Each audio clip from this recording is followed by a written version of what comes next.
Queridos, eu quero meditar com os irmãos nessa noite, e nós vamos usar o texto de 1 Reis. Abre a tua Bíblia, 1 Reis, capítulo de número 19, em nome do Senhor Jesus. Eu estava orando a Deus e pensando o que pregar, e pedindo que o Senhor colocasse uma palavra no meu coração, e a palavra que o Senhor colocou em meu coração, ela traz um retrato do que nós estamos vivendo nos dias de hoje. Eu nunca trouxe uma palavra assim relacionada à pandemia que nós estamos vivendo. E também não vou falar dela nessa noite, mas vou falar de um assunto que, paralelamente, vai com certeza canalizar essa direção que nós estamos vivendo nos dias de hoje. Desde o mês de março, nós estamos vivendo um turbilhão de coisas, notícias, falas de pessoas, atitudes. Na realidade, como numa reunião que eu tive um dia, e nessa reunião foi tratado a respeito desse assunto, e foi dito que até agora nós ainda não sabemos como proceder. Essa é a realidade. O mundo inteiro ficou mais perdido do que cego em tiroteio. Todos tentaram, acertaram, erraram, ainda continua errando, outras horas continua acertando, mas a realidade é que hoje nós estamos vivendo um tempo totalmente diferente. Nos meus 43 anos de idade, desde que eu conheço a fé, ainda muito novo, desde pequeno, desde criança, eu nunca vi e nem vivi uma situação como nós estamos vivendo hoje. Coisas até um pouco mais sérias, né? Falando a respeito de pandemia, algumas doenças até mais graves não tiveram poder de parar o mundo como parou esse tal de Covid-19. Mostrando, irmãos, que muitas coisas no mundo estão mudando. O mundo já não é mais o mesmo. Aquilo que nós tínhamos como segurança, falando fisicamente, hoje nós temos a consciência de que um simples vírus invisível, alguns dizem que ele até não é tão grave em si, mas ele agrava muito o estado de saúde de uma pessoa que adquire ou que pega esse vírus. E uma coisa tão minúscula, invisível, conseguiu frear um mundo totalmente desenfreado. Parou rico, pobre, bonito, gordo, magro. Parou em todos os níveis sociais, em todos os níveis de intelecto. Todos tiveram que pisar no freio. E eu acredito que esse tempo de 4 meses aí, partindo para 5, que estamos vivendo nessa situação, nós aprendemos muitas coisas a respeito deste novo modelo de vida, que na realidade coisas que nós já deveríamos estar fazendo antigamente e nunca perder esse hábito, como lavar as mãos, usar o álcool gel, né? No Japão, por exemplo, é cultura dos japoneses, quando alguém fica resfriado, por educação própria, ele mesmo sai de casa com máscara. Isso é uma cultura japonesa, não é uma exigência do governo. Então esses cuidados que nós não tínhamos, agora nós vamos ter que começar a ter esses cuidados. E vivendo neste mundo de mudança que nós estamos vivendo, Eu tenho conversado, aconselhado muitas pessoas, tenho visto histórias de muitas pessoas, e eu cheguei a uma conclusão que essa mensagem vai calhar a muitos corações que passaram ou que estão passando, ou que tem alguém na sua família que está passando. Eu quero falar sobre o desequilíbrio emocional, algo que está atacando a humanidade de uma forma silenciosa, e muitas pessoas perderam o controle emocional. Alguns entraram em uma neurose terrível, que a neurose ela faz mais mal do que qualquer outra coisa que você possa imaginar. Você que está em casa, você já ouviu dizer que o estresse, né, seria o mal do século, porque através dele chegou a depressão, que está aí tirando vida de muitas pessoas, que está matando muitas pessoas. Hoje mesmo, infelizmente, eu ouvi uma notícia aí que eu fiquei mais entusiasmado em pregar esta palavra.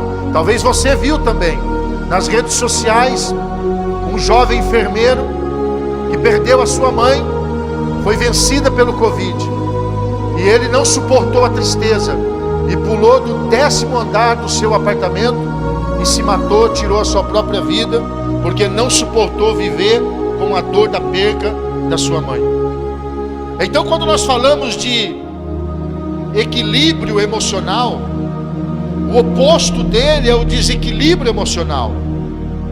De maneira alguma nós temos que tratar essa situação, ou qualquer outra situação que seja na família, seja através de uma enfermidade que aflige a nossa casa, ou qualquer outra coisa que venha trazer que venha desestruturar a nossa família, a nossa casa e o nosso emocional.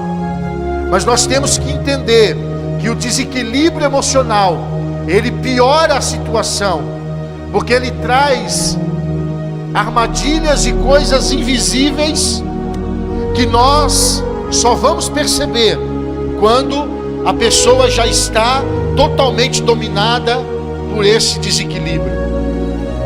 Com tudo isso, a minha fala nessa noite é de maneira alguma trazer para você que você deve relaxar nos seus cuidados de higiene pessoal. Pelo contrário, você deve intensificar, você deve tomar mais precaução, você deve tomar mais cuidado ainda, e não tratar essa situação como uma situação de que comigo nunca acontece, porque nós temos no quadro brasileiro pessoas que já partiram, e crentes não crentes, pessoas que têm outra religião, que não processam a nossa fé. Não importa, todos de uma maneira ou outra foram afetados. Então, de maneira alguma nós devemos nos descuidar, mas nós também devemos cuidar do nosso emocional, do equilíbrio emocional, da nossa razão.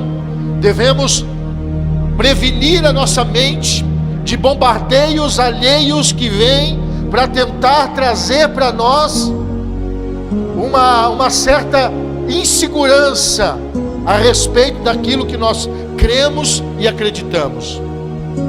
Nós temos aqui em 1 Reis capítulo 19, eu quero ler com você, a partir do versículo 1, acompanha comigo aí, na sua casa. Deixa eu abrir aqui que eu estou em 2 Reis, é 1 Reis, capítulo de número 19. 1 Reis, capítulo de número 19, versículo de número 1, diz assim, ó: Ora, Acabe fez saber a Jezabel tudo quanto Elias tinha feito, e como mataram a espada os profetas. Então Jezabel mandou uma mensagem a Elias a lhe dizer: assim me façam os deuses e outro tanto, se até amanhã, a esta hora, eu não houver tirado a tua vida como de um deles. Versículo 3. E ele temeu, e se levantou para escapar com vida, e se foi, chegando a Berseba, que pertence a Judá, deixou ali o seu moço. Ele, porém, entrou pelo deserto o caminho de um dia, e foi e assentou-se debaixo de um zimbro, e pediu para si a morte, dizendo: já basta, Senhor meu, toma agora, pois, a minha vida, pois não sou melhor do que os meus pais. E deitando-se debaixo de um zimbro, dormiu. E eis que um anjo tocou e lhe disse: levanta e come. E ele olhou, e eis que na sua cabeceira estava um pão cozido sobre a brasa e uma botija de água. Tendo comido e bebido, tornou a deitar-se. E o anjo veio pela segunda vez e tocou e lhe disse: levanta e come, porque estás desanimado? Muito longe ainda será a sua viagem. E ele se levantou, comeu e bebeu, e com a força daquela comida caminhou 40 dias e 40 noites até o monte Horebe, que é o monte do Senhor. E ali entrou em uma caverna onde passou a noite. E eis que veio a palavra do Senhor dizendo: o que fazes aqui, Elias? E respondeu ele: tenho sido zeloso pelo Senhor e pelo exército do Senhor, porque os filhos de Israel deixaram a tua aliança, derrubaram os teus altares, mataram os teus profetas à espada, e só eu fiquei, e agora buscam também tirar a minha vida. E o que Deus lhe respondeu: vem para fora e põe-se no monte perante o Senhor. E eis que o Senhor passou, e um grande vento passou no monte e o despedaçava, e as pedras diante do Senhor, porém o Senhor não estava no vento. E depois do vento um terremoto, porém também o Senhor não estava no terremoto. E depois do terremoto um fogo, porém o Senhor também não estava no fogo. Ainda depois do fogo veio uma voz branda e delicada, e ao ouvi-la, Elias cobriu o rosto, porque sabia que o Senhor estava ali, e pôs-se à entrada da caverna. E eis que veio uma voz do alto que dizia: o que fazes aqui, Elias? Somente até aqui. Queridos irmãos, nós temos aqui a história de um homem chamado Elias, um profeta do Senhor. Olhando a sua biografia, nós podemos tomar uma conclusão de que Elias, ele era um homem extraordinário. Era um homem que conhecia Deus de perto. Era um homem que possuía na sua vida ousadia. Era um homem que demonstrou na sua época que Deus realmente trabalhava através do ser humano. Era a boca de Deus que Deus usava quando queria disciplinar o povo, ou quando queria ensinar alguma coisa para o povo. Mas Elias chegou a um ponto de sua vida que talvez nem ele imaginasse que chegaria, que é esse nível de se sentir uma pessoa depressiva. Hoje talvez eu estou falando com pessoas que estão passando por esta mesma situação, que estão passando por esse mesmo problema. Pessoas que se sentem tristes. Essa semana mesmo eu conversei com uma pessoa pelo WhatsApp, e ela pediu ajuda, pediu socorro, dizendo que ela está numa tristeza terrível. E depois eu vou passar esse contato para as pastoras, porque é uma mulher, é uma irmã, para que as pastoras da igreja possam entrar em contato com ela via WhatsApp, para que possa conversar com ela, orientá-la, orar junto com ela, para que o Senhor venha arrancar essa tristeza. Outras pessoas que me ouvem já passaram por esse momento, e hoje foram libertas. Hoje são pessoas felizes. Hoje são pessoas que têm em seu entendimento que a vida, ela foi feita para se viver de uma maneira adequada, de uma maneira que agrade ao Senhor, mas foi feita para viver. Elias chegou nessa situação em que talvez ele jamais imaginasse que ele chegaria. Um homem do seu nível, um homem com uma tremenda intimidade com Deus, foi acometido por esse sintoma do desequilíbrio emocional. E esse desequilíbrio emocional, ele sempre tem uma causa. Ele existe porque tem uma causa. Mas eu quero dizer para você nessa noite que há formas de você vencer, há formas de você ser um vencedor. O texto mostra alguns ensinos que vai nos ajudar nesse sintoma de depressão, de tristeza e de desequilíbrio emocional. Porque a depressão, ela não vem de uma forma ímpida, ela não vem de uma vez, ela não chega arrasando tudo. Ela começa primeiro fazendo coisas pequenas e a pessoa não percebe. Quando a pessoa cai em si, ele já está dominado pela depressão, e aí ele já não tem mais força para lutar contra isso, e é onde muitos, infelizmente, tiram a sua própria vida. O texto mostra que o desequilíbrio emocional, versículo 1 e 2, o desequilíbrio emocional, ele pode surgir por consequência de uma ameaça ou de uma oposição. E é justamente o que nós estamos vivendo, uma ameaça e uma oposição. Nós estamos sendo bombardeados pelos jornais. Eu não tenho nada contra quem assiste.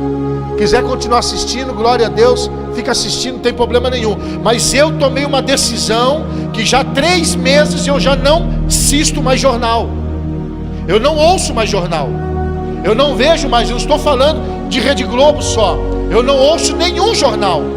Nem Rede Globo, nem Bandeirante, nem Record, nenhum jornal. As notícias que eu tenho é algumas que eu pego pela internet, em alguns blogs, em algumas entrevistas, que a gente fica por dentro do que está acontecendo. E mesmo não estando vendo o telejornal, eu estou sabendo de tudo que está acontecendo. Então eu não estou desinformado.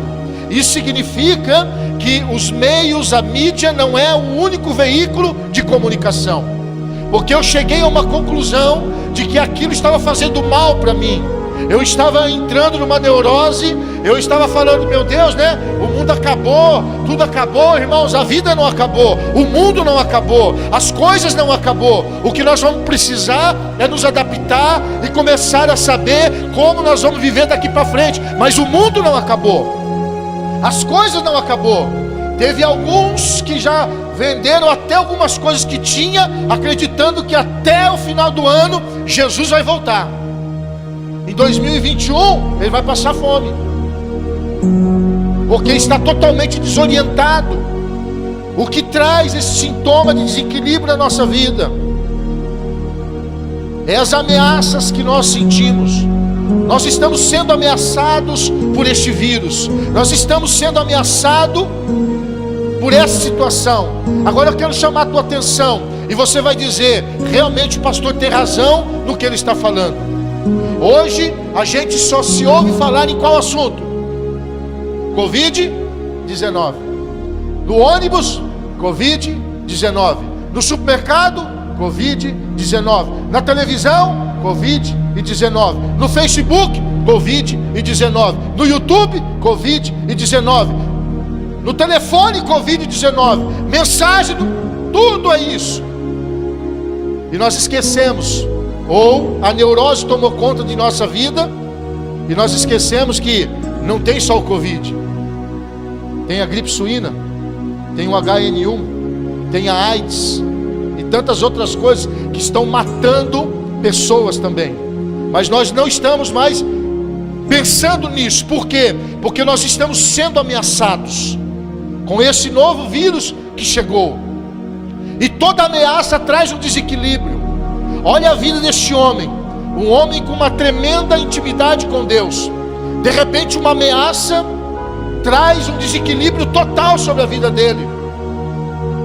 Você lendo o texto, você pode perceber que no momento em que Elias ouviu essa mensagem de que Jezabel iria matá-lo no outro dia.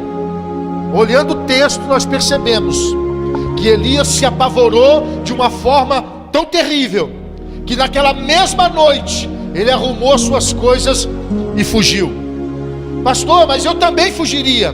Eu sei, mas analise comigo. Um homem que enfrentou 700 profetas de Baal, mais 800 profetas de Azera. Um homem que foi desafiado a provar que Deus existia, e que clamou a Deus, e todos viram fogo descendo do céu e consumindo o holocausto e o sacrifício que ali estava. E ainda diz a Bíblia que secou a água que foi colocada ao seu redor. Um homem que teve extremas experiências com Deus, ouviu a própria voz de Deus, sabia quem era Deus, agora estava fugindo de uma mulher.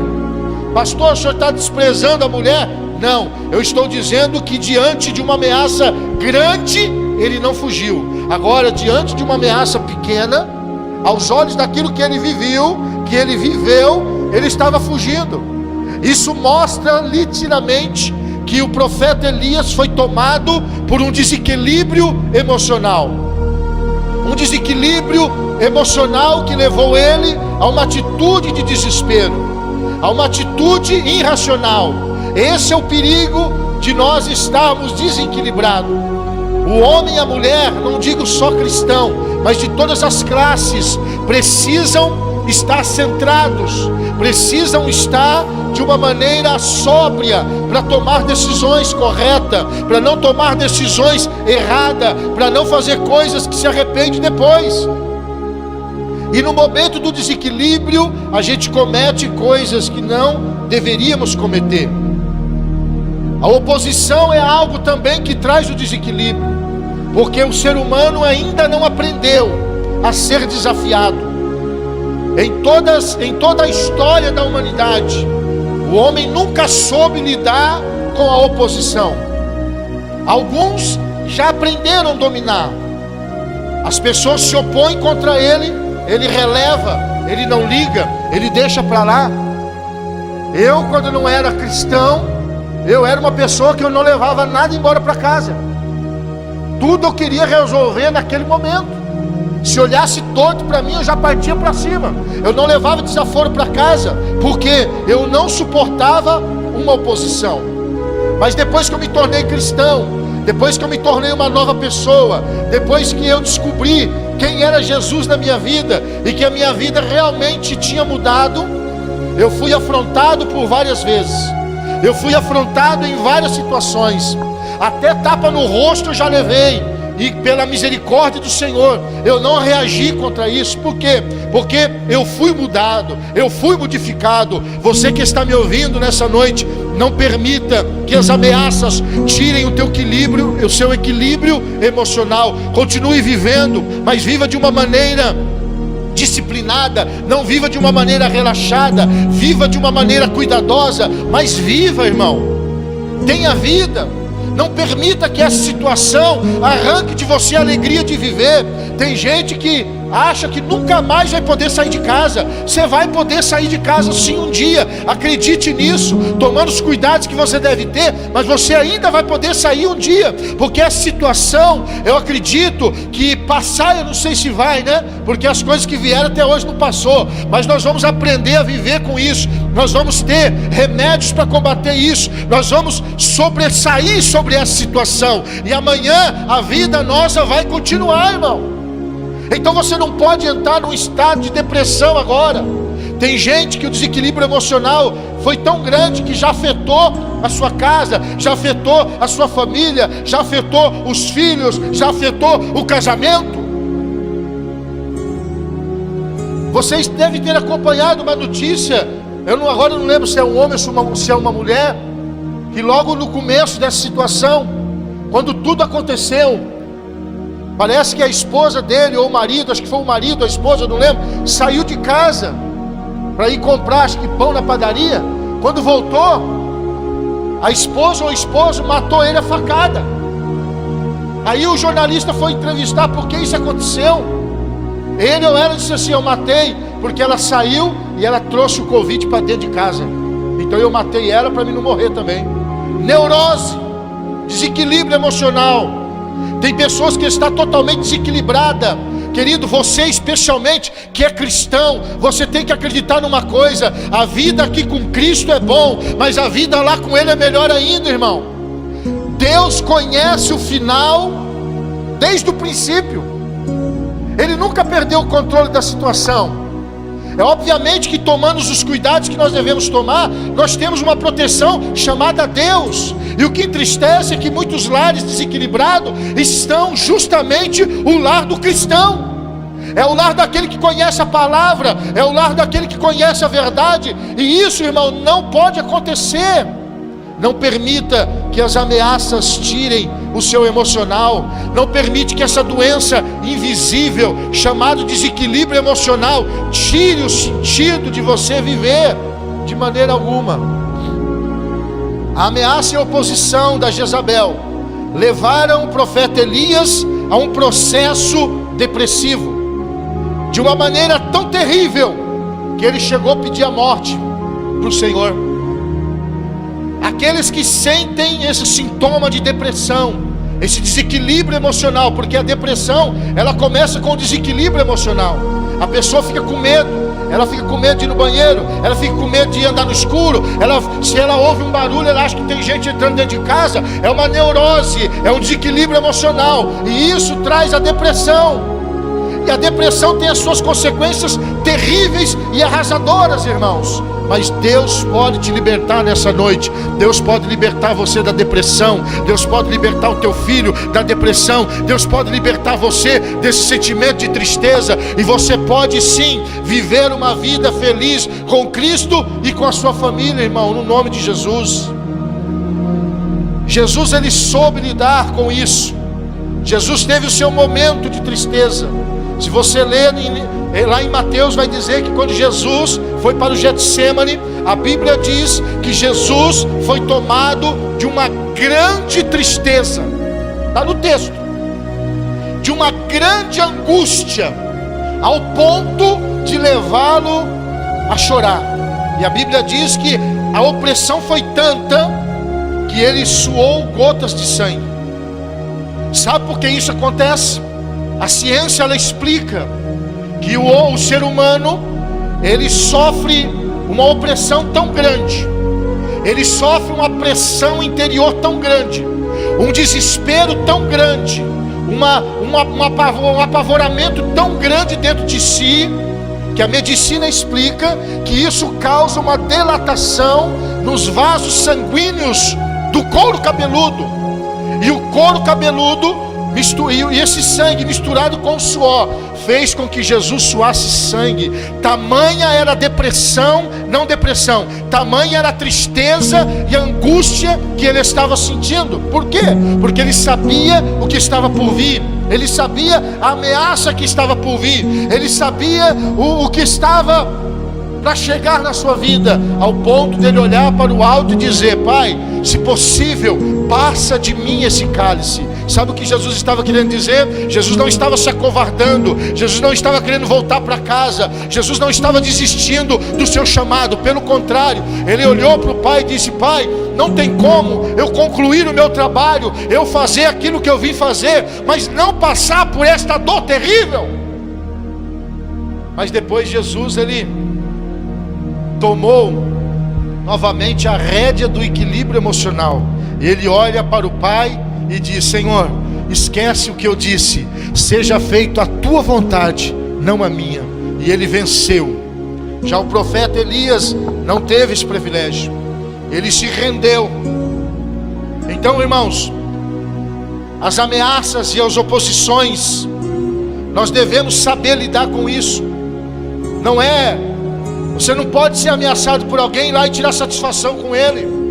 Você foi ameaçado por alguém, esquece aquilo, irmão. Dobra o teu joelho, vai orar, agradece a Deus, ora pela vida dele, porque ninguém tem inimigo se não se fizer inimigo. Ninguém discute sozinho, ninguém briga sozinho. Já viu alguém brigar sozinho? O cara parado, ele dando... Não dá, irmão. O cara fica sem graça. O próprio Salomão disse assim, que quando não há contenda, a briga cessa. Quando não há discussão, a briga cessa. O casamento é assim, irmão. Se naquele dia tua esposa está doidona lá, querendo quebrar tudo, né? Falando simbolicamente, fica quieto, irmão. Deixa aquilo passar. Se o teu marido chegou nervosão e está estouradão, irmão, deixa ele quietinho ali, deixa passar. Depois que passar aquele momento, aí você vai, senta, conversa, faz o seu diálogo, acerta a sua situação, e você vai ver que assim a vida começa a ser mais feliz. Não é verdade, minha esposa? Ela fez assim para mim, irmãos, ó. Vocês não estão vendo aí, mas ela fez assim para mim, ó. Entendeu? A gente vai aprendendo a viver, irmãos. Pastor, mas eu não vou ter mais problema? Vai, lógico que vai. Pastor, mas eu não vou ter discussão dentro do meu lar? Vai, lógico que vai. O que não pode ter é um desequilíbrio emocional. O que não pode é perder a razão. O que não pode é perder o sentido de que tudo tem que estar normal, irmão. Vou ver se eu vou mais devagar, que a minha voz já está falhando. É que a gente quer falar assim, de uma maneira para fazer você entender, e a gente entra até numa euforia, né? Mas vamos lá. O desequilíbrio emocional, ele pode também se manifestar através de vários sintomas. Presta atenção para ver se você sente isso. Medo. Você sente medo? Não, pastor, todo mundo sente medo. Lógico, todo mundo sente medo. Mas a pergunta não é se todo mundo sente medo. A pergunta é: o medo está te impedindo do quê? Não, pastor, o medo está impedindo eu de viver. É um sintoma de desequilíbrio emocional. Medo, ele é até eu sempre digo que o medo é uma sentinela de segurança que nós temos. Porque o medo, ele nos previne de muitas coisas. O medo nos previne de pecar, o medo nos previne de errar, o medo nos previne de muitas coisas. Mas eu não posso viver escravizado pelo medo, irmão. Uma vez que eu vivo escravizado pelo medo, eu já estou tendo um sintoma de desequilíbrio emocional. Se você ler comigo lá no versículo 3, olha o que diz o versículo 3, ó. Versículo 3: e ele temeu, se levantou, e para escapar com vida se foi. No mesmo momento que ele ouviu a palavra, a Bíblia diz que ele teve medo. Na Bíblia existem duas palavras que definem, e alguns confundem: medo e temor. Temor é respeito, temor é reverência. Então eu não tenho medo de Deus, eu temo a Deus. Eu tenho respeito por Deus. Eu tenho um coração que respeita Deus como Senhor na minha vida. Isso é temor. Agora, tremor é medo, é pavor, é aquilo que me impede de fazer. Se você não teve um relacionamento ainda até hoje, porque você tem medo de ter um relacionamento, desculpe dizer, mas você está se enquadrado no sintoma de ter um desequilíbrio emocional. Você está com medo de viver por causa de alguma coisa que aconteceu, por causa de uma história que você viveu, por causa de uma traição que você teve, por causa de alguém que te apunhalou pelas costas. Você tem medo, e o medo é um sintoma de desequilíbrio emocional. O segundo sintoma, versículo 3, finalzinho, versículo 4: e chegando a Berseba, que pertence a Judá, deixou ali o seu moço, e porém entrou em um deserto, caminho de um dia. O segundo sintoma é a fuga. As pessoas fogem de todas as situações. As pessoas fogem de uma conversa. As pessoas fogem de um diálogo. As pessoas fogem de um ajuste de conta. As pessoas fogem porque elas preferem fugir do que enfrentar. Elas preferem fugir do que resolver o problema. Elas preferem continuar sofrendo. Elas preferem continuar triste. Elas preferem continuar depressiva. Elas preferem continuar desequilibrada emocionalmente e continuar fugindo. Aí eu pergunto: até quando você vai ficar fugindo? Até quando você vai fugir dessa situação que prende você e que não te deixa ser feliz? Talvez você errou na sua vida, e esse erro está escondido, e esse erro está trazendo tristeza para o teu coração. Talvez uma traição, eu não sei, e você sente que você precisa acertar isso, irmão. Ore a Deus, entregue nas mãos do Senhor e acerta a sua vida. Pare de fugir, porque a consequência de quem foge, ela é pior do que a consequência de quando eu enfrento alguma coisa. É pior, irmão. A consequência é pior. Terceiro sintoma, falando ainda da fuga, as pessoas preferem viver num deserto, que é símbolo de aridez, que é uma reclusão emocional. Ela não se abre com ninguém. Se isso vai pegar você agora, me perdoa, mas eu tenho que dizer.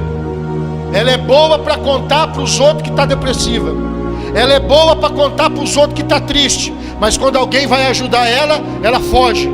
Quando alguém vai ajudar ela, ela não quer enfrentar o problema. Ela não quer a solução. Porque ela acostumou viver uma vida de fuga.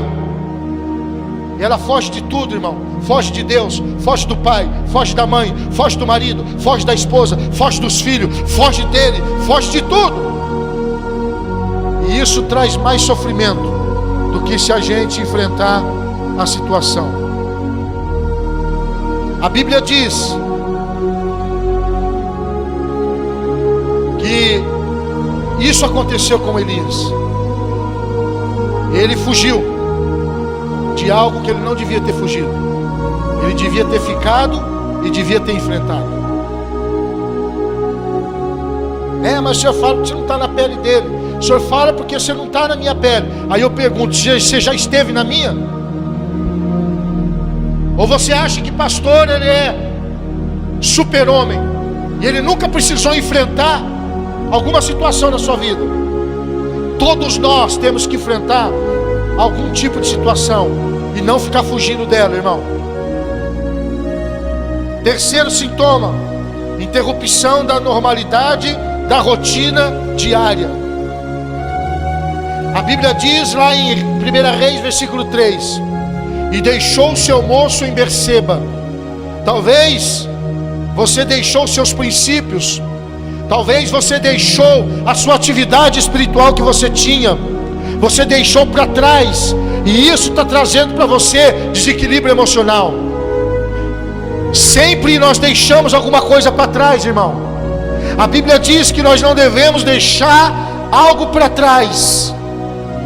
O próprio Jesus ensinou dizendo que se nós tropeçarmos, nós devemos nos levantar e voltar lá atrás aonde nós tropeçamos, se levantar e começar tudo de novo. Não, pastor, mas eu vou perder tudo. Você já perdeu tudo, meu querido. Não, mas eu vou perder a minha dignidade. Você já perdeu a sua alegria faz tempo. Já perdeu até a vontade de viver e está preocupado com a reputação. A reputação, querido, você repara. A reputação você conserta. A reputação você consegue requerer ela de volta. É só você começar a agir de novo, com sinceridade, com honestidade. Não existe pessoas que foram presas, que tiveram uma vida de crime, pagaram pelo seu crime e hoje vive uma vida tranquila, vive uma vida feliz ao lado da esposa, dos filhos. Tem, porque a reputação você consegue recolocar. Agora, fugindo do jeito que você está, deixando as coisas para trás do jeito que você deixou. Tem pessoas que deixou de servir a Deus, que deixou de buscar a Deus, por isso está sendo afetado por essas coisas. Outra coisa que é um sintoma de desequilíbrio emocional: a ausência do prazer de viver. Isso aconteceu com Moisés. Jó e outros homens também pediram a morte. Outra coisa, alteração do sono e do apetite. Você consegue dormir mediante toda essa situação que você está vivendo? Não, pastor, eu deito e durmo igual uma pedra. Glória a Deus, que continue dormindo. Mas tem gente que não consegue dormir mais. fica pensando nisso todo dia. Ele fica pensando, não posso dormir. Se eu dormir, o Covid vai me pegar. Teve um cara aí, doidão, não sei se é verdade ou não, até agora eu não vi nada de palpável, nada de verdadeiro, mas teve um doidão que disse assim, que até pelo ar agora está pegando o Covid. Pela medicina não tem nada declarado. Aí eu pergunto, e se estiver pegando mesmo pelo ar, e aí? Caiu por terra esse negócio de contato, de ficar a mão, caiu, acabou. E aí? Agora eu vou tirar minha vida então. Desequilíbrio emocional, meu querido. Os problemas não podem tirar o teu sono. Você tem que aprender a deitar, dormir e descansar. Eu não estou dizendo de você não dormir uma noite ou outra. Isso acontece, né? De repente um distúrbio emocional causa uma insônia em você. Mas não por causa de um problema, não por causa de uma situação. A partir do momento que você resolver essa situação, você pode ter certeza, você vai dormir igual um anjo. Você já ouviu aquelas pessoas que quando confessam um pecado, ou quando contam alguma coisa que fez, ele olha para você e diz assim: nossa, parece que eu tirei 1000 quilos das minhas costas, estou até mais leve. É isso que faz quando nós paramos de fugir. Sexto, isolamento. Versículo 9. Tem pessoas que gostam de um isolamento, eu nunca vi. Hoje nós estamos praticando isolamento, sim ou não? Entre aspas, pelo menos, né? Mas isso aqui, ó, tem nego já fazendo, ó, faz tempo. Ele se isola de tudo, de todos e do mundo. Ele evita até de olhar no espelho, porque ele não gosta nem da imagem dele. Vive no isolamento. Sétimo, vive num desânimo total, numa lamentação terrível e numa autocomiseração de Satanás. 3 coisas: desânimo, lamentação. Ele só lamenta, só reclama. Ele reclama de tudo. Ele reclama do arroz, reclama do feijão, reclama da cama, ele reclama do chão, ele reclama do céu, ele reclama do sol, ele reclama da chuva, ele reclama do vento, da poeira, ele reclama de tudo. De tudo. Tem nada que é bom para ele. Tudo ele reclama. E a autocomiseração. Ele entra numa caixinha, fica preso ali. E todo mundo presta ao lado dele, só ele que não presta para nada. 8º, falta de desequilíbrio espiritual. Pessoas que não sabem lidar com uma situação física e não sabem aliançar isso com uma vida espiritual. Pastor, o que você quer dizer? Quero dizer o seguinte: quando a pessoa fica desempregada, ele para de servir o Senhor. Quando ele fica desempregado, ele para de adorar o Senhor. Ele vai desanimando. Ele não tem um controle emocional, ele não tem um controle espiritual da sua vida.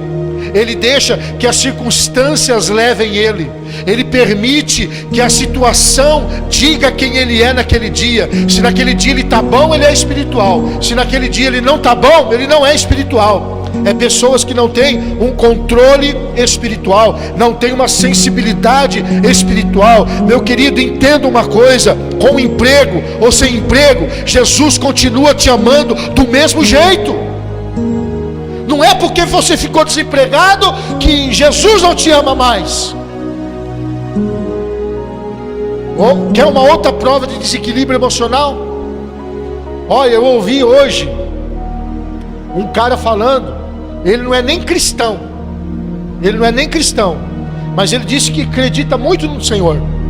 E ele disse assim, que as pessoas hoje só buscam a Deus quando elas querem alguma coisa. Ele dizendo, não é eu não, ele disse.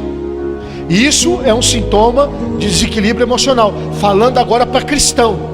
O cristão que só busca a Deus quando tem problema, que só busca a Deus quando tem dificuldade, que só busca a Deus quando o desemprego bate, que só busca a Deus quando a situação ruim acontece, quando está tudo bem, ele não está nem aí. Mas quando o problema chega, ele busca. Desculpe dizer, mas você não sabe administrar a tua vida espiritual. Você não pode ficar assim, ó. Você pode sim ter alguns vai e vem, mas nada que afete a tua vida espiritual. A enfermidade não pode afetar a tua vida espiritual. a perca de alguém na família, embora seja dolorida, e muito dolorido, eu sei disso, porque já perdi pessoas na minha família, mas isso não pode tirar o meu equilíbrio espiritual. Eu não posso deixar de acreditar que Ele é o Senhor, por conta de algo que aconteceu na minha vida. Administre a tua vida espiritual. Elias aprendeu que o Senhor não é um Deus de espetáculo. Pastor, o que você quer dizer com isso? É que às vezes a obra de Deus, ela é experimentada na simplicidade.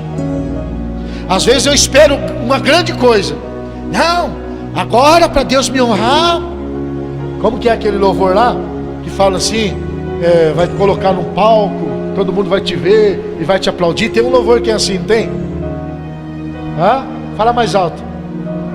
Sabor de mel. Você gosta de sabor de mel, irmão? Aqueles que viram, que falaram de mim e tal, agora vão ter que ver. Vai ter que me aplaudir de pé. Tem gente que está esperando Deus fazer algo dessa maneira, mas não. Deus está usando essa live para dizer para você hoje que se você acreditar, o teu milagre pode chegar. E você não precisa estar num pedestal para as pessoas ver. Não interessa o que as pessoas veem em você, interessa o que Deus vê em você, meu irmão. O que adianta você ter status? O que adianta você ter presença? O que adianta você ter nome na praça? O que adianta você ter uma vida onde todo mundo gosta de você, se você por dentro é triste e não sabe viver? Vai para um churrasco, aleluia, come uma picanha, aleluia, com Coca-Cola, aleluia. Aí quando acaba o churrasco e a Coca-Cola, ele vai embora para casa, vai triste. Vai triste, triste. Tem gente que fica triste no outro dia porque não comeu mais, né? Querido, aprenda a viver. Saia desse nível de depressão. Saia desse nível de neurose. Tenha um equilíbrio emocional. Acredite em você. Acredite na tua família. Acredite no poder de Deus. Acredite naquilo que você está vivendo. Eu acho que eu vou parar aqui porque tem muita coisa. Eu não quero correr, porque se eu correr, você não vai entender. E se eu for falar tudo, eu vou ficar aqui até umas 11 horas. Um dia eu vou fazer uma vigília live. Aí vão ver lá, se pelo menos uns 2, 3 fica lá comigo. Se ficar, tá bem, não tem problema. Vou terminar aqui, irmãos. Às vezes a obra de Deus é experimentada na simplicidade. Preste atenção, ali passou terremoto, ali passou fogo, ali passou pedra caindo para todo lado, ali passou trovoada, aquele barulho ensurdecedor, mas a Bíblia diz, no texto que nós lemos, que Deus não estava nele, mas que depois a Bíblia diz que Elias ouviu uma voz mansa e tranquila, e quando ele ouviu isso, a Bíblia diz que ele sentiu que Deus estava ali através desta voz. Então entenda que Deus quer tratar com você nessa noite, mas não de uma maneira em que você está esperando, mas de uma maneira simples. Pastor, qual é a maneira simples? Aceite o que você está vivendo e saia deste modelo de vida e comece a viver em um modelo de vida diferente. O mal de quem está vivendo uma situação difícil ou depressiva, principalmente, eu não digo depressiva em último nível, mas aqueles que já expressam níveis de depressão, sabe qual é o maior mal dele? É achar que ele não está deprimido. Sabe qual é o seu mal, ou o mal de muitas pessoas hoje?